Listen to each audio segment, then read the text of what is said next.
Film dimulai dengan menampilkan sebuah kisah di masa lalu, tepatnya di tahun 1442, di mana kala itu seorang sultan yang kejam memperbudak ribuan anak muda bangsa Eropa untuk mengisi barisan pasukannya. Di antara mereka tumbuhlah seorang remaja yang menjadi pejuang kejam dan sadis, sehingga membuat semua musuh gentar hanya karena mendengar namanya. Turkish Sultan enslaved 1,000 Transylvanian. These child slaves were beaten without mercy. Of all who defied, the Turks. From among these boys, one grew into a warrior, Vlad the Impaler, son. Setelah bertahun-tahun hidup dalam peperangan dan kekerasan, si pemuda kembali ke negerinya Transilvania, lalu memerintah sebagai pangeran. Pada suatu hari, ketika sedang melakukan patroli bersama rekan-rekan terpercaya, sang pangeran menemukan sebuah helm yang diyakini milik prajurit sultan. Dia menduga bahwa helm itu milik pengintai, dan karena terdampar di hilir, itu berarti bahwa tentara sultan berada di wilayah mereka dan kemungkinan bersembunyi di gunung terlarang Broken Tooth. This belongs to a scout, one of Hamza Bey's men, and whatever they scout, they conquer. Came from up there, Broken Tooth Mountain. Dua rekan diminta ikut bersamanya, sementara yang lain diminta kembali ke kastil menggandakan penjagaan. Beberapa waktu kemudian, sang pangeran pun tiba di gunung terlarang. Mereka mendaki hingga mencapai mulut gua, dan tiba-tiba segerombolan kelelawar berterbangan, yang berarti bahwa ada seseorang di dalam sana, karena tidak mungkin kelelawar aktif di siang hari kecuali diganggu. Don't come out during the day. Something's disturbed them. Ketiganya kemudian masuk ke dalam gua yang ternyata di sana sangatlah gelap. Saat menyalakan obor sebagai penerang jalan, kelompok itu menemukan tengkorak dan tulang yang remuk berserakan, lalu tiba-tiba saja The Turks didn't do this.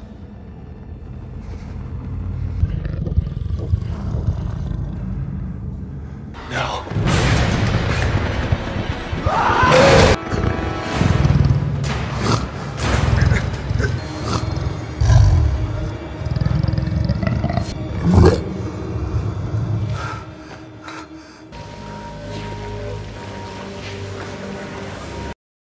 Ya, apa yang sebenarnya terjadi?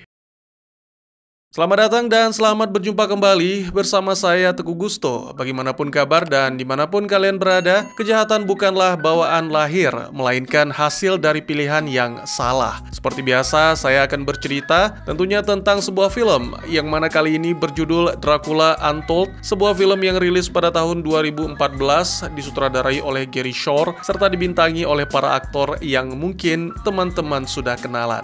Baik, jangan kelamaan, segera kopi disiapkan, dan mari cerita kita lanjutkan. Sang pangeran yang merupakan tokoh utama kita bernama Vlad kembali ke kastil dan menceritakan tentang pertemuannya dengan makhluk jahat misterius kepada pendeta. Itu membuat sang pendeta membuka kembali kisah legenda yang sangat kuno. Makhluk itu disebut vampir, dan dia dulunya adalah seorang manusia tetapi membuat kesepakatan dengan iblis untuk mendapatkan kekuatan kegelapan. Sang iblis menipunya, memberikan pria itu kekuatan yang luar biasa dahsyat, tetapi menjebaknya dalam kegelapan sampai dengan seseorang datang untuk memberinya kebebasan. A vampire. The beast was once a mortal man who summoned a demon from the dead, granting his wish. But his price was an eternity condemned to set him free. Setelah mendengar semua cerita, Vlad meminta si pendeta berjanji untuk merahasiakan. Lalu Vlad pun kembali ke rumah, bercanda dengan putranya Ingeras dan sang istri Merina. Merina menanyakan tentang makhluk yang menyerang, tapi Vlad hanya menceritakan sekenanya saja. I missed you. Something troubles you. What is it? Is that I've lost two good men today. Pada hari berikutnya, sang pangeran bersama rakyat merayakan Paskah sehingga semua berkumpul di dalam kastil. Di tengah-tengah perayaan, tiba-tiba utusan Sultan Hamzah Bey datang bersama beberapa pengawalnya. Tak mau berbasa-basi, Vlad segera menawarkan upeti dan menegaskan kembali bahwa Transilvania bukanlah ancaman bagi Kesultanan Turki. Tak semudah itu, karena Hamzah menuntut penjelasan atas hilangnya beberapa prajurit Turki. Tapi Vlad hanya mengabaikan dan meminta Hamzah pergi, sampai akhirnya Hamzah menyampaikan pesan bahwa Sultan menginginkan 1000 anak laki-laki Transilvania untuk dijadikan pasukan karena Sultan telah melakukan ekspansi ke negara-negara Eropa yang mana seharusnya praktik tersebut telah dihentikan bertahun-tahun yang lalu. Tanpa pasukan sendiri, tak ada pilihan bagi Vlad selain mematuhi atau Transilvania akan dihancurkan. The Sultan requires 1,000 boys to join his Janissary Corps. He ended that practice years ago. When a soldier, any who are 15 years of age or older, will fight in hunger. The Sultan expects your obedience.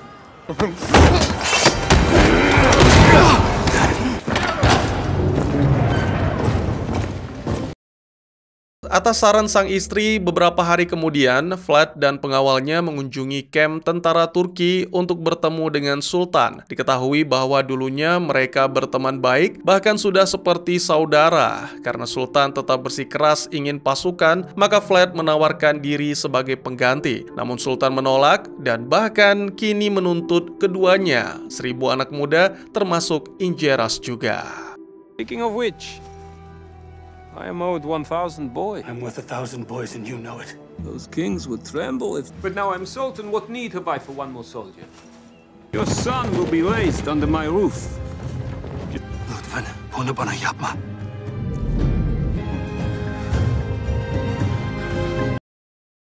Ketika harinya tiba, Merina terlihat sangat terpukul. Dia memohon kepada Vlad agar melakukan sesuatu saat kelompok prajurit Turki datang menjemput Injeras. Kali ini Injeras menguatkan diri dan segera menggandeng tangan sang ayah untuk berjalan menghampiri pasukan Turki. Hamzah Bey mengungkapkan bahwa tadinya ia berpikir ini akan menjadi sangat sulit karena Vlad akan melakukan perlawanan. Tapi nyatanya tidak demikian. Ucapan tersebut menyadarkan Vlad seolah membangun sang naga yang tertidur. I expected more resistance from you.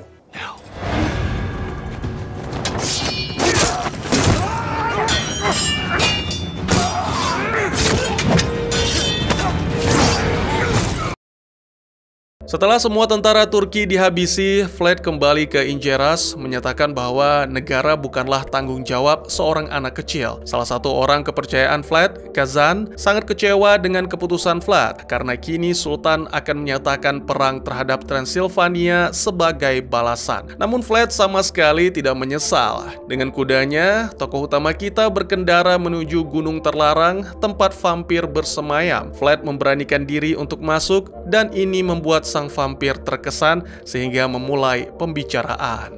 No one has ever returned. Neither will you.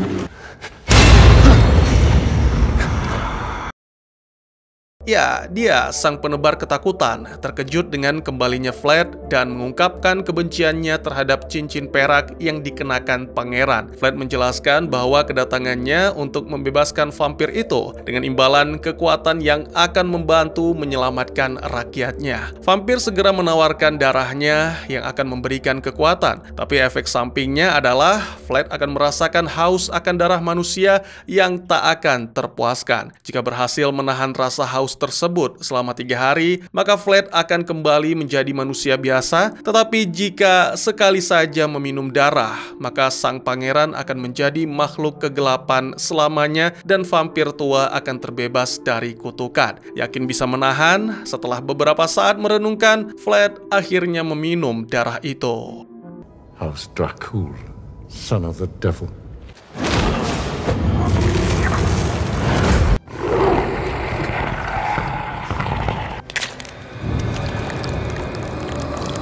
You will have a taste of my power, the strength of 100. Your thirst for human blood will be insatiable. You will return to your mortal state, having sampled my power, for I will be set free Having granted the dark, And it will be my great pleasure to disappoint you. let the games begin.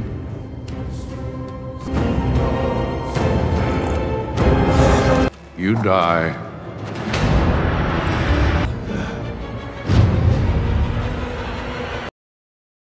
Saat malam, Vlad terbangun dan mendapati diri berada di hilir sungai. Dia mencoba untuk bangkit, tetapi tenaganya begitu besar sehingga mampu menghancurkan batu. Selain itu, luka pada telapak tangannya seketika sembuh, memiliki penglihatan dan pendengaran yang luar biasa, serta mampu bertransformasi menjadi sekelompok kelelawar untuk bisa terbang. Hanya saja, kini Vlad tidak bisa lagi mengenakan cincin perak karena benda itu dapat membakar kulitnya.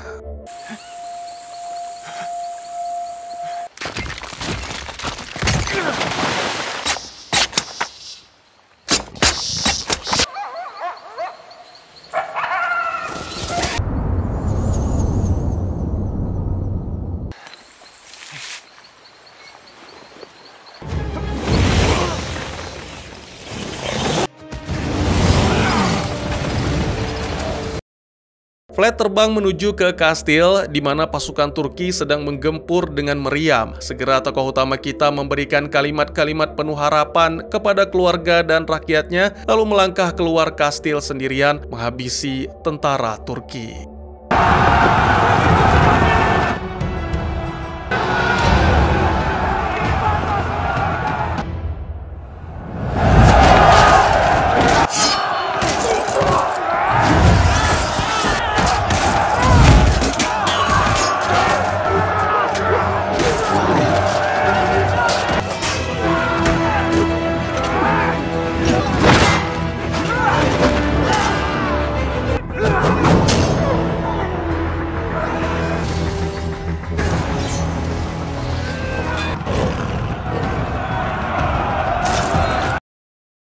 Beberapa waktu kemudian, sebelum malam berakhir, Vlad berhasil menghancurkan seluruh tentara musuh. Rakyatnya sendiri datang terlambat dan menemukan Vlad telah dikelilingi mayat-mayat. Tokoh utama kita meminta kepada seluruh rakyat untuk tidak membicarakan peristiwa yang terjadi, lalu memberikan perintah agar semua pindah ke Biara Kozia sebelum Sultan mengirim lebih banyak tentara. Ini bukannya tanpa alasan, biara tersebut terletak di dataran tinggi sehingga sulit dijangkau meriam.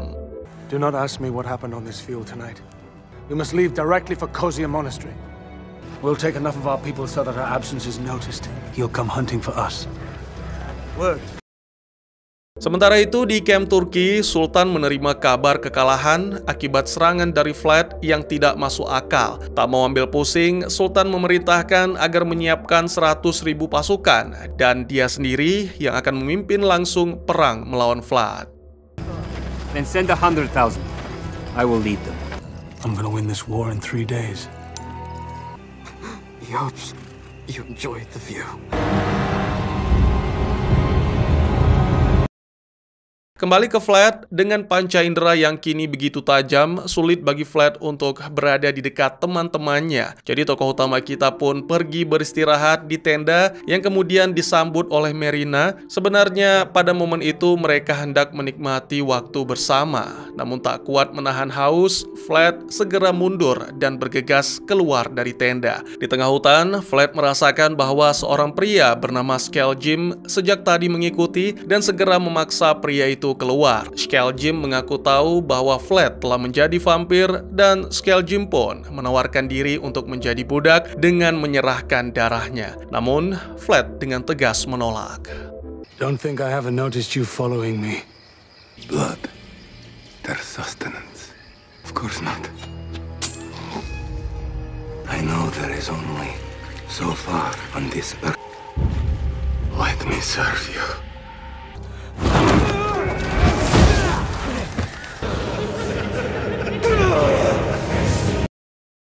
Keesokan paginya, Merina terbangun dan melihat Vlad tidur gemetaran di sisi tenda. Tak bisa lagi mengelak, tokoh utama kita pun mengaku telah mendapatkan kekuatan kegelapan dari makhluk penghuni gunung terlarang, serta menjelaskan dan menunjukkan akibat dari memiliki kekuatan tersebut.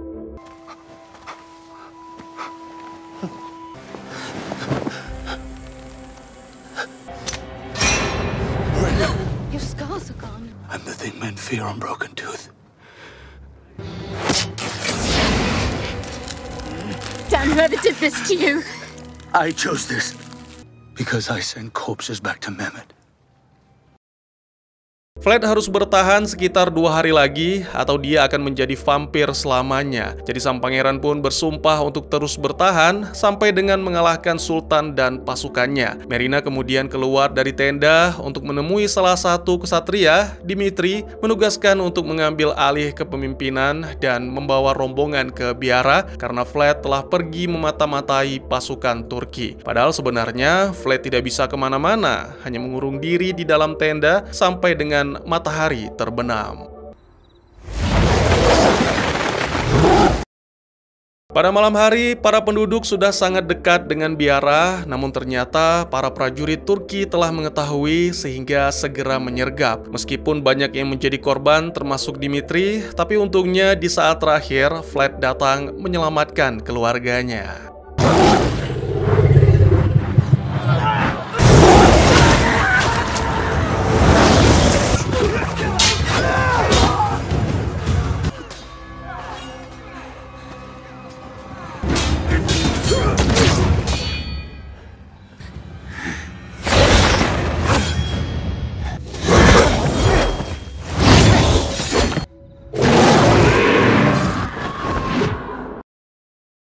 Begitu tiba di Biara, Vlad segera mempersiapkan anak buahnya untuk berperang. Sementara Sultan terus bergerak maju bersama pasukan, mengabaikan rumor tentang Vlad yang menganut ilmu hitam. Pada suatu momen yang kebetulan siang hari, seorang biarawan memperhatikan Vlad yang dengan sengaja menghindari matahari. Si biarawan mengikuti dengan membawa senjata perak. Dia menodongkan pedang ke arah Vlad dengan niat membuat sang pangeran terhindar dari dosa abadi.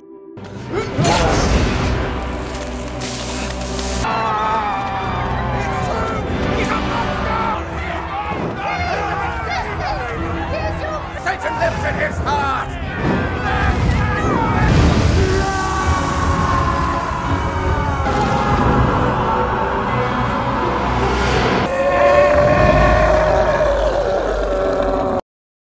Di tengah-tengah kericuhan, Merina berusaha keras untuk menenangkan seluruh penduduk, tapi hanya berakhir dengan diseret pergi. Tak lama berselang, Vlad pun bangkit dari tenda yang terbakar, meneriaki rakyatnya yang dianggap berkhianat. Vlad menegaskan bahwa semua ini dilakukan untuk menyelamatkan Transylvania.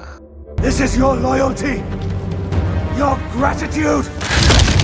You are alive because of me. Believe me, there is still more to fear. Beberapa waktu kemudian, terlihat Vlad menyendiri di gereja, berdoa kepada Tuhan agar diberi kekuatan untuk melawan rasa haus yang tak tertahankan selama 1 hari lagi. Injeras pun datang menghampiri dan dengan polosnya berbagi roti. Pembicaraan mereka membuat Vlad menyadari bahwa apa yang ia lakukan benar karena demi melindungi keluarga.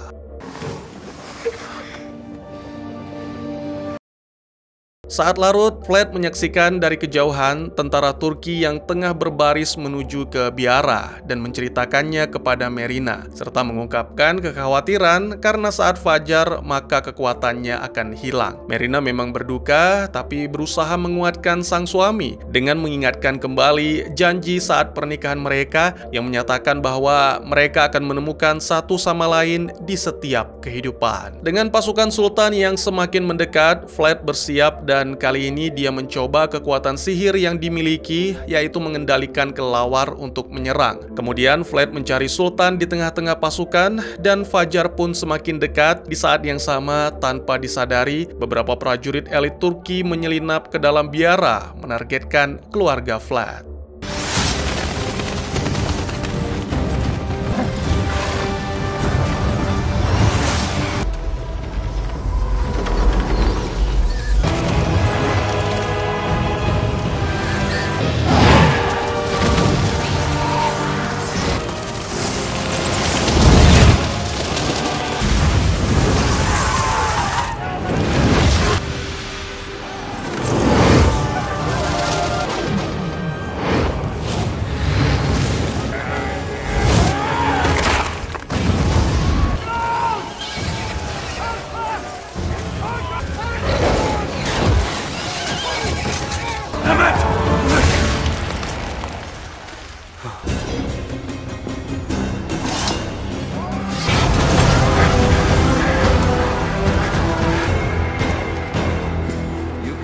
running if you like.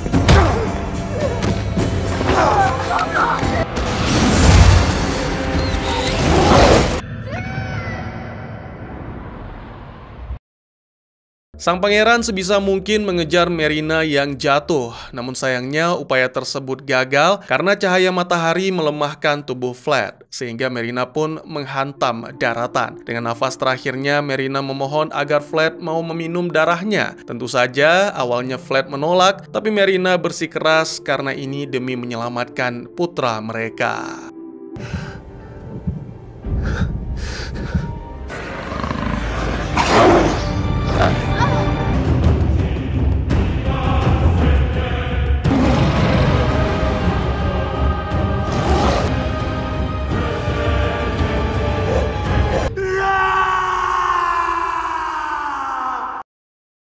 Kini Fled telah sepenuhnya menjadi makhluk kegelapan dan mulai berjalan di tengah-tengah mayat penduduk. Hanya beberapa yang masih bertahan termasuk Kazan, dan akhirnya Fled menawarkan mereka balas dendam.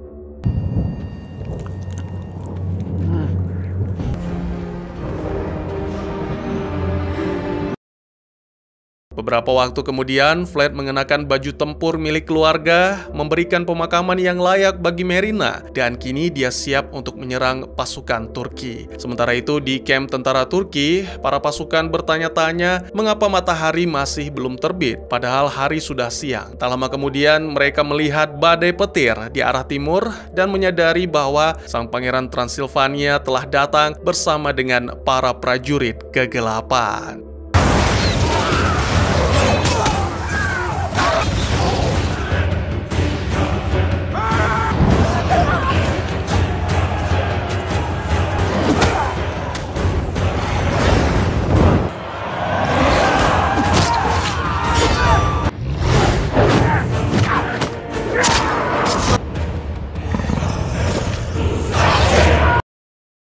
Fled menuju ke tenda terbesar di mana Sultan telah menanti mengenakan armor perak serta menyebar koin-koin perak di lantai. Di sana juga ada Injeras yang ditawan. Fled dan Sultan yang merupakan sahabat pun melakukan duel terakhir, yang tentu saja ini bukanlah hal yang mudah bagi Fled karena setiap perak yang ada di dalam tenda membuat tubuhnya semakin lemah.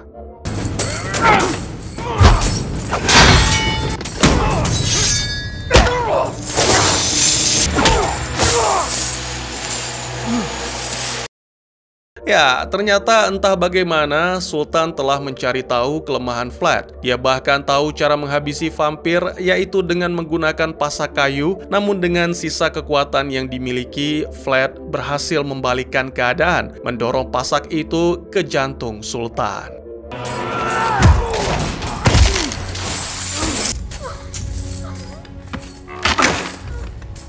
Impaler!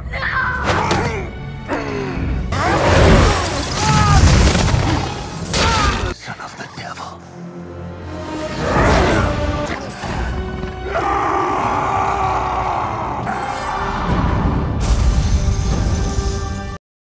Fled dan Injeras kemudian meninggalkan tenda, menemui para vampir yang telah menghisap darah seluruh prajurit Turki. Sayangnya, seperti yang sebelumnya dikatakan vampir tua, bahwa kutukan haus akan darah akan terus dirasakan, dan akhirnya rasa haus itu membuat Kazan menyerang Injeras.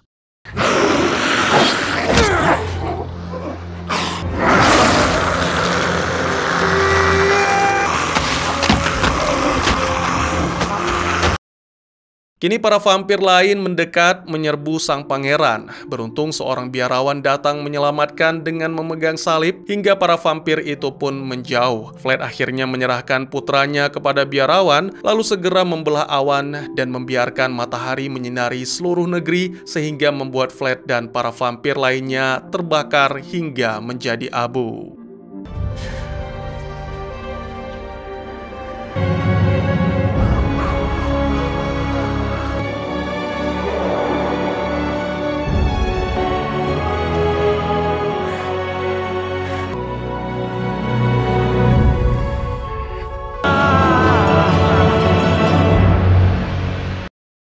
Dalam Dalam beberapa waktu yang tidak ditentukan, mungkin beberapa hari atau beberapa minggu kemudian, Ingeras diangkat menjadi pemimpin baru Transilvania dan kisah peperangan Vlad melawan pasukan Turki dihapus dari sejarah, sesuai dengan keinginan sang pangeran. Selain itu, ditampilkan juga Skjalgjim yang secara diam-diam membangkitkan Vlad karena ternyata tubuhnya masih utuh.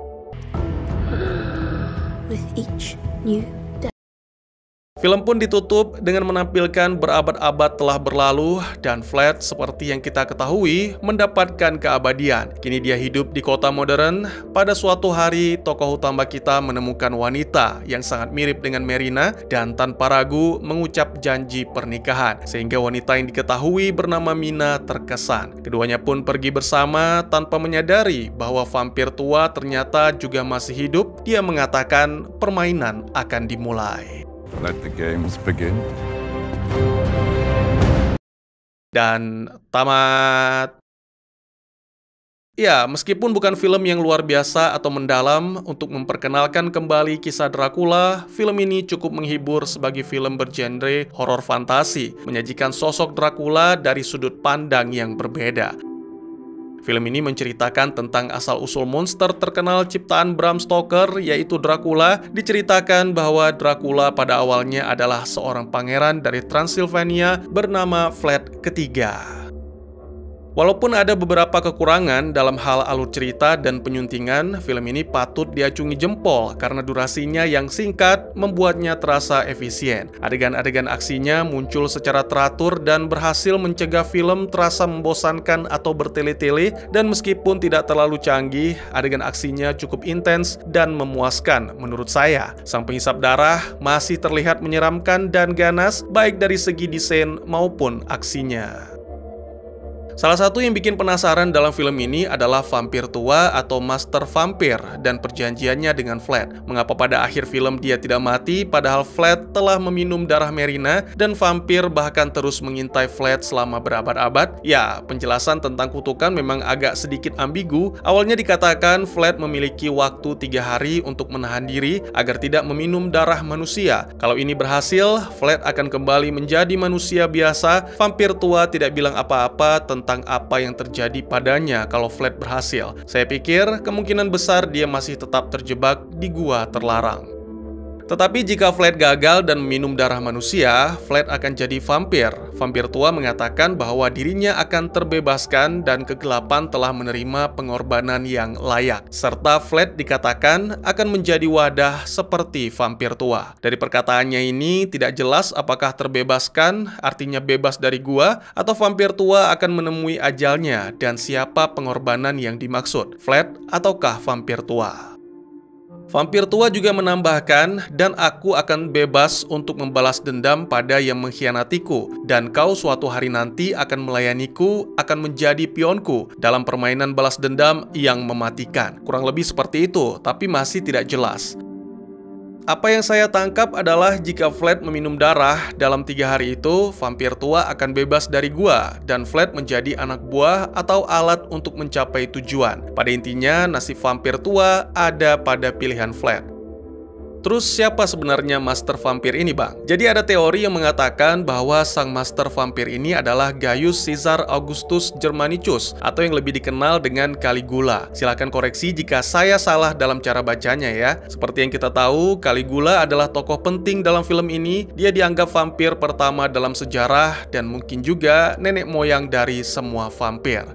Caligula ini dulunya adalah seorang kaisar Romawi yang terkenal kejam dan gila. Dia suka menyiksa orang, berfoya-foya, dan melakukan hal-hal aneh. Nah, di masa kekuasaannya, Caligula memanggil iblis. Dia membuat perjanjian dengan iblis tersebut untuk mendapatkan kekuatan dan hidup abadi. Intinya, Caligula menjual jiwanya kepada sang iblis. Iblis menepati janji dan mengubah Caligula menjadi vampir pertama di dunia.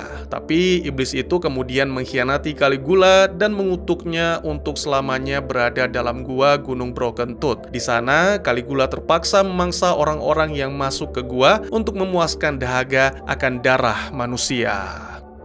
Adapun teori lain yang saya temukan adalah berdasarkan adegan Baba Yaga. Ya, penyihir jahat pemakan anak kecil dari cerita rakyat Slavia. Jadi dalam film ini sebenarnya ada adegan di mana Vlad bertemu dengan Baba Yaga yang mengetahui tentang situasi Vlad dan Master Vampir. Baba Yaga ini mengatakan bahwa belum pernah ada makhluk seperti Vlad yang berkeliaran di bumi. Ini berarti Master Vampir selama ini terjebak di gua. Tidak jelas apakah Baba Yaga ingin membantu Vlad atau tidak, tapi ada kemungkinan dialah yang mengutuk atau mengkhianati Master Vampir. Mungkin Baba Yaga juga membuat perjanjian dengan iblis, makanya dia memiliki kekuatan sihir. Sayangnya adegan Baba Yaga ini dihapus, hanya ada sedikit cuplikan yang ditampilkan saat Vlad meminum darah. Selain itu, dalam adegan tersebut juga disinggung tentang kekuatan Master Vampir yang luar biasa. Vlad yang baru berubah menjadi vampir bisa mengalahkan 1000 tentara sendirian, sementara Master Vampir mungkin jauh lebih kuat dari Vlad karena dia vampir pertama dan usianya jauh lebih tua. Wujud Master Vampir yang seperti iblis mungkin karena efek kutukan yang menjebaknya di gua, atau mungkin karena sulitnya mendapatkan darah manusia. Bagaimana cara Master Vampir menangkap mangsanya kalau nggak bisa keluar dari gua, Bang? Nah, ini secara tidak langsung dijelaskan dalam sebuah adegan yang dihapus. Dalam adegan tersebut, Vlad menemui seorang prajurit yang juga mungkin seorang teman lama dan menghipnotisnya untuk menyampaikan pesan kepada Sultan. Nah, ini secara tidak langsung menjelaskan bahwa vampir memiliki kekuatan hipnotis yang bisa digunakan pada mangsanya. Lagi pula, Master Vampir tidak benar-benar di dalam gua, tapi kutukannya itu tetap berada di gunung terlarang. Pada adegan lain yang dihapus, Vlad dan rekan-rekan menemukan helm dan baju zirah pasukan Turki berserakan di depan mulut gua, yang berarti Master Vampir keluar dari gua untuk memangsa. Selain itu, mungkin kalian akan bertanya-tanya, selama 3 hari Vlad gak makan gitu, Bang? Sebenarnya makan. Dalam suatu adegan yang dihapus, ditampilkan setelah Vlad menjelaskan kondisinya kepada Merina, Merina menyembelih seekor kambing, lalu menyerahkan darahnya untuk diminum Vlad, yang menjelaskan bahwa Vlad sebenarnya bisa meminum darah hewan, sama seperti vampir-vampir dalam film Twilight Saga dan film The Last Voyage of Demeter. Tapi bagi vampir, darah hewan tidak cukup untuk menghilangkan rasa dahaga mereka. Jadi bagaimana menurut kalian? Mungkin segitu saja teman-teman. Terima kasih buat yang sudah menyaksikan. Silahkan memberikan komentar, bertanya, ataupun merequest kira-kira film apa yang menarik untuk dibahas. Bisa lewat kolom komentar, atau buat yang malu-malu bisa via DM ke Instagram saya di @tegugusto. Insya Allah pasti akan dibaca. Mari kita jadikan kolom komentar sebagai sarana penambah wawasan dan menciptakan jalinan persaudaraan, bukan malah menjadikannya sebagai tempat pembulian sehingga menciptakan permusuhan. Jangan lupa untuk dukung terus channel ini dengan cara share, like, dan subscribe, karena dukungan dari kalian sangat berharga bagi saya demi perkembangan channel ini. Saya Gusto, sampai jumpa di video selanjutnya. Tetap semangat, tetap bersyukur setiap hari. Dadah!